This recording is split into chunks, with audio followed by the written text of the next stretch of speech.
I'm Polly Bath, and I travel throughout the country helping schools to manage and change difficult behavior that interrupts instruction.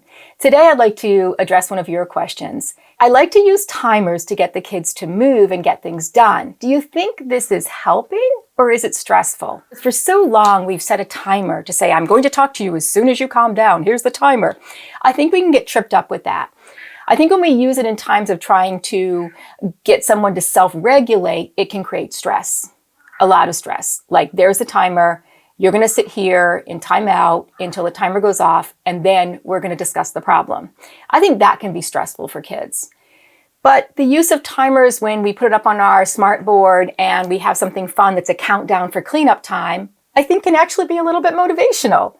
So really, it depends on when you're going to use the timer. I want to make sure I use the timer when it's something that's going to maybe instill a healthy little competition like, hey, we're going to get our section cleaned up before you. That's not a bad thing. Or it really kind of kicks me into gear and I go, oh, there's the timer. It's in the front of the room. But when I'm in a bad spot and I use the timer to help me calm down, I think that can be stressful. So not a bad thing, but just the use of the timer is really, really super important.